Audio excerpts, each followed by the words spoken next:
दोस्तों नमस्कार, मैं जगन्नाथ गौतम सियासत हिंदुस्तान यूट्यूब चैनल पर आपका स्वागत है। दोस्तों, हरियाणा के दिवंगत एडीजीपी वाई पूरन कुमार आत्महत्या केस की जांच अब अंतिम दौर में पहुंच रही है और जिस तरीके से जांच चल रही है, कानून के ज्ञाता ये मान के चल रहे हैं कि यदि जांच निष्पक्ष तरीके से हुई और तो जिन 14 IAS IPS अधिकारियों के नाम FIR में दर्ज हैं, उनके खिलाफ अदालत बड़ी कार्रवाई कर सकती है, यानी कईयों को इस मामले में जेल की हवा खानी पड़ सकती है। और यदि ऐसा हुआ तो ये हरियाणा के इतिहास में पहला मामला होगा जब किसी IPS, दलित IPS ADGP की आत्महत्या के मामले में राज्य के कई बड़े नौकरशाहों को जेल की हवा खानी पड़ सकती है। दोस्तों, ये जो जांच चल रही है, जो जांच दल अब तक इसमें जो कार्रवाई हुई है, मैं इसके बारे में थोड़ा सा आपको अपडेट बताना चाहता हूं। लेकिन अपडेट बताने से पहले मैं ये आपको बता दूं कि इस मामले में पहले भी हजारों की संख्या में हरियाणा में दलित संगठन और विपक्षी दल सड़कों पर उतर चुके हैं और विपक्षी दलों ने इस पर निष्पक्ष जांच की मांग की है और उन्होंने दोषी आला अधिकारियों के खिलाफ निष्पक्ष जांच करके उन्हें जेल भेजने की आह्वान किया है। दोस्तों, चार्जशीट अभी तक अदालत में पेश नहीं की गई है और जो सिट यानी विशेष जांच दल जो इसकी जांच कर रहा है ने हाल ही में कोर्ट को सूचित किया है कि वे 60 दिनों की निर्धारित अवधि के भीतर चार्जशीट दाखिल नहीं कर सके। दोस्तों, ये मामला गंभीर है और जांच दल के अधिकारी बहुत ही सतर्कता से और सटीकता से ये जांच करने का प्रयास कर रहे हैं। कारण पुलिस का कहना है कि अभी कुछ वरिष्ठ अधिकारियों के बयान दर्ज करना और तकनीकी साक्ष्यों जैसे कि कॉल डिटेल और फॉरेंसिक रिपोर्ट का विश्लेषण करना बाकी है। वर्तमान में अभी तक जांच निर्णायक चरण में है। 14 नामजद IAS IPS अधिकारियों में से 10 के बयान दर्ज किए जा चुके हैं और बाकी 4 को समन भेजा गया है। दोस्तों, आपको ज्ञात हो 8 पन्नों के सुसाइड नोट, पुलिस को पूरन कुमार के घर से 8 पन्नों का जो विस्तृत सुसाइड नोट मिला जिसमें उन्होंने वरिष्ठ अधिकारियों पर जातिगत भेद यानी कास्ट डिस्क्रिमिनेशन, मानसिक प्रताड़ना और सार्वजनिक अपमान के गंभीर आरोप लगाए थे। नामजद अधिकारी सुसाइड नोट और पत्नी की शिकायत के आधार पर हरियाणा के पूर्व DGP शत्रुजीत कपूर, पूर्व SP नरेंद्र बिजानिया समेत लगभग 14-15 IPS और IAS अधिकारियों के नाम FIR में शामिल हैं। भ्रष्टाचार के आरोप, सुसाइड से ठीक पहले एक दिन पहले उनके एक गनमैन को रिश्वत के आरोप में पकड़ा गया था जिसमें पूरन कुमार का नाम भी घसीटा गया था। परिवार का आरोप है कि यह उन्हें फंसाने की साजिश थी। ASI का सुसाइड, इस मामले में एक नया मोड़ तब आया जब साइबर सेल के एक ASI संदीप कुमार ने भी सुसाइड कर लिया और एक वीडियो मैसेज में स्वर्गीय पूरन कुमार पर ही भ्रष्टाचार के आरोप लगा दिए। अब सिट इन दोनों मामलों के अंतर संबंधों की जांच कर रही है। इन तथ्यों के आधार पर दोस्तों, कानूनी जानकार बता रहे हैं कि जो तथ्य सामने आ रहे हैं, यदि ये इन तथ्यों में अधिकारी दोषी पाए गए तो उनके खिलाफ क्या कार्रवाई हो सकती है या उन्हें क्या सजा मिल सकती है। चंडीगढ़ पुलिस ने इस मामले में SC/ST एक्ट की धारा 3/2V को जोड़ा है जो इसे अत्यंत गंभीर बनाता है। यदि आरोप सिद्ध होते हैं तो दोषियों को निम्नलिखित सजा मिल सकती है। IPC की धारा 306 आत्महत्या के लिए उकसाना, 10 साल की जेल या जुर्माना। SC/ST एक्ट 3(2)(V) दलित व्यक्ति के विरुद्ध गंभीर अपराध करना में आजीवन अपराध और जुर्माना दोनों हो सकते हैं। निष्कर्ष ये है कि फिलहाल सीट सबूतों को जोड़ने और यह साबित करने की कोशिश कर रही है कि क्या अधिकारियों के व्यवहार ने पूर्ण कुमार को आत्महत्या के लिए मजबूर किया था, क्या इस केस से जुड़ी किसी विशेष अधिकारी की भूमिका या कानूनी धाराओं के बारे में जो तथ्य सामने आ रहे हैं वो बहुत गंभीर हैं। हरियाणा के ADGP वाई पूर्ण कुमार आत्महत्या मामले में कानूनी पेच और अधिकारियों की भूमिका काफी जटिल है। इस मामले में जातीय भेदभाव और साजिश के इर्द गिर्द जांच घूम रही है। अधिकारियों की भूमिका, उन पर आरोप, इस मामले में कुल 14 अधिकारियों पर FI दर्ज है। सुसाइड नोट के आधार पर मुख्य आरोप निम्नलिखित हैं। मानसिक उत्पीड़न, मेंटल हरासमेंट। आरोप है कि पूर्ण कुमार को जानबूझकर लूप लाइन यानी कम महत्वपूर्ण पदों पर रखा गया और उनकी पदोन्नति यानी प्रमोशन को प्रभावित करने की कोशिश की गई। जातिगत टिप्पणी, सुसाइड नोट में उल्लेख किया गया कि कुछ अधिकारियों ने उनके खिलाफ जातिगत टिप्पणी की और उन्हें और उनके समाज के प्रति नीचा दिखाने की कोशिश की। परिवार का दावा है कि पूर्ण कुमार के गनमैन को रिश्वत लेते हुए पकड़ना एक प्लांटेड रेड था, यानी प्लांटेड प्रोग्राम था ताकि उनकी छवि खराब की जा सके और उन्हें निलंबित किया जा सके। ASI संदीप कुमार के सुसाइड नोट से जुड़ा ट्विस्ट। संदीप ने एक वीडियो संदेश छोड़ा जिसमें उन्होंने दावा किया कि पूर्ण कुमार ने उस पर एक व्यक्ति से पैसे लेने का दबाव डाला था। पुलिस अब यह देख रही है क्या संदीप का सुसाइड वीडियो असली था या उसे किसी ने दबाव में आकर बनवाया था ताकि पूर्ण कुमार के सुसाइड नोट को गंभीरता कम की जा सके।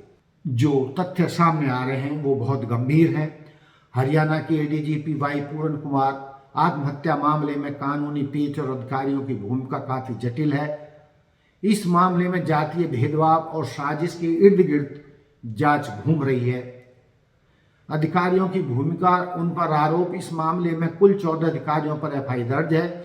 सुसाइड नोट के आधार पर मुख्य आरोप निम्नलिखित हैं।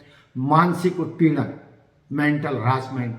आरोप है कि पूर्ण कुमार को जानबूझकर लूप लाइन यानी कम महत्वपूर्ण पदों पर रखा गया और उनकी पदोन्नति यानी प्रमोशन को प्रभावित करने की कोशिश की गई। जातिगत टिप्पणी, सुसाइड नोट में उल्लेख किया गया कि कुछ अधिकारियों ने उनके खिलाफ जातिगत टिप्पणी की और उन्हें और उनके समाज के प्रति नीचा दिखाने की कोशिश की। परिवार का दावा है कि पूर्ण कुमार के गनमैन को रिश्वत लेते हुए पकड़ना एक प्लांटेड रेड था, यानी प्लांटेड प्रोग्राम था ताकि उनकी छवि खराब की जा सके और उन्हें निलंबित किया जा सके। ASI संदीप कुमार के सुसाइड नोट से जुड़ा ट्विस्ट। संदीप ने एक वीडियो संदेश छोड़ा जिसमें उन्होंने दावा किया कि पूर्ण कुमार ने उस पर एक व्यक्ति से पैसे लेने का दबाव डाला था।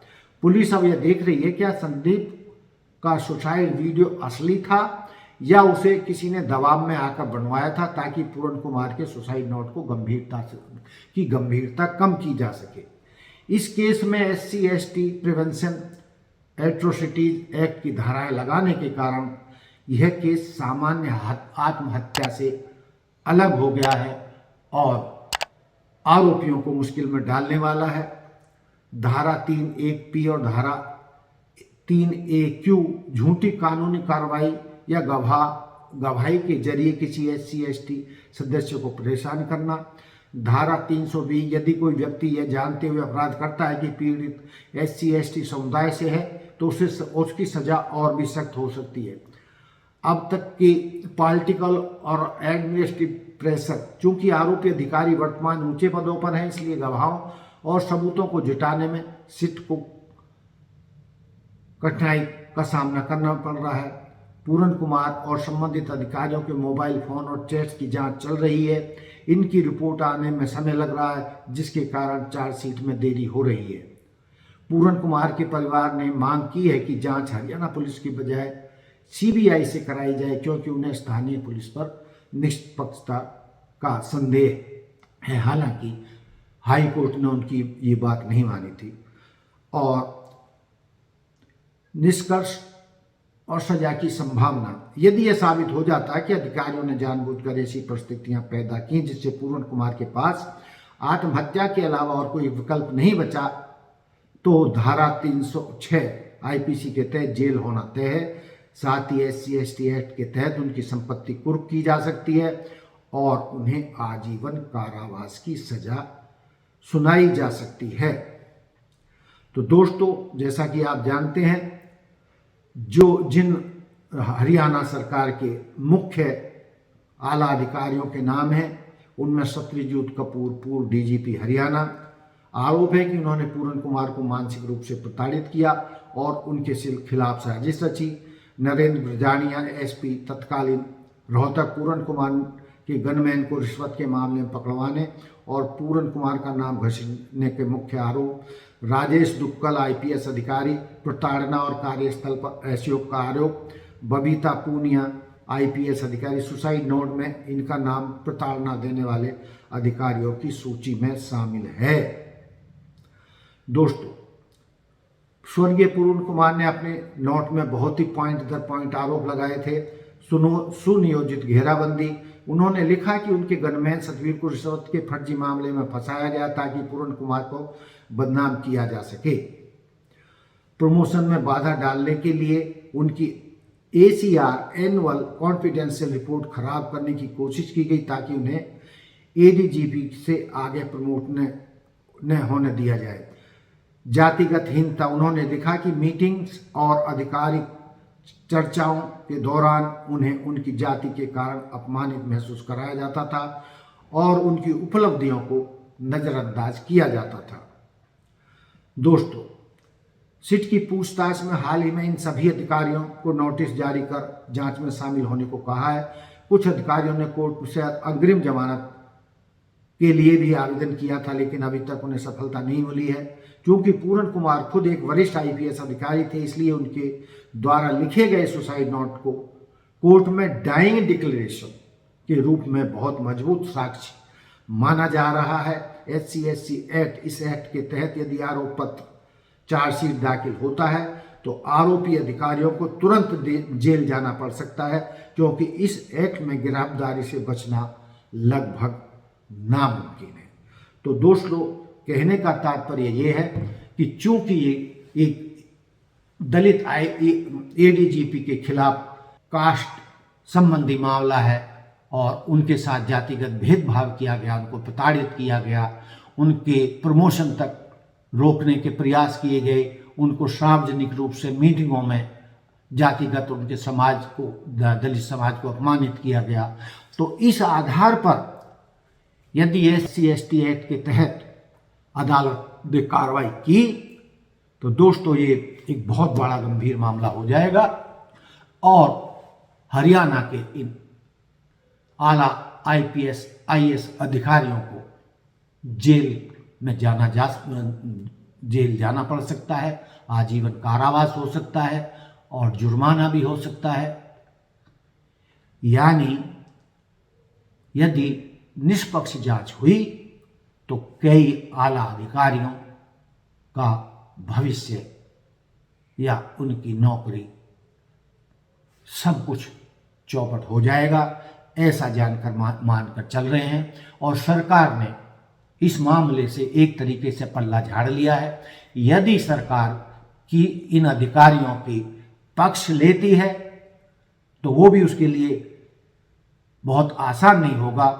पहले ही दलित समाज के हजारों लोग सड़कों पर आकर प्रदर्शन कर चुके हैं और इसके साथ ही विपक्षी दलों ने भी सड़कों पर उतरकर प्रदर्शन किया है, सरकार की घेराबंदी की है।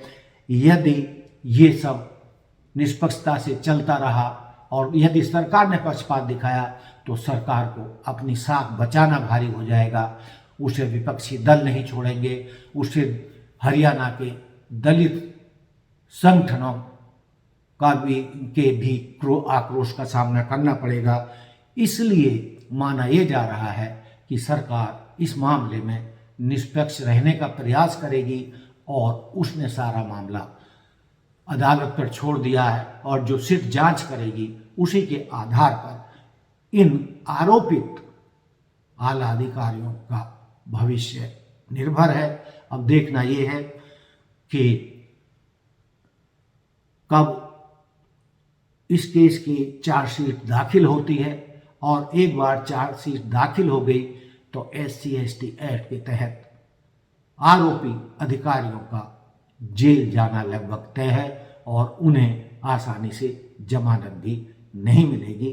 तो दोस्तों, ये था मेरा आज का मुद्दा कि दलित IPS ADGP पूरन कुमार का मामला एक संगीन मामला है और इसमें जो जांच चल रही है वो अंतिम पड़ाव पर है।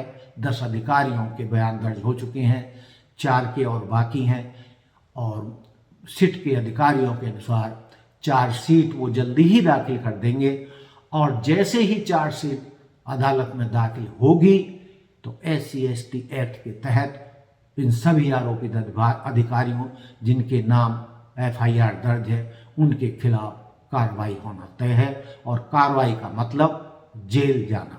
तो दोस्तों, ये था मेरा आज का मुद्दा कि दिवंगत IPS ADGP पूरन कुमार के मामले में अब तक क्या अपडेट्स थे उस पर मैंने ये सारी रोशनी डाली है, और मेरा मानना है कि हमारे दर्शक इससे संतुष्ट होंगे, और मैं अपने दर्शकों से भी ये मतलब चाहता हूँ कि मैंने जो इस केस की अपडेट बताई है उससे आप कितने सहमत हैं, और इन अधिकारियों के खिलाफ आपकी क्या राय है।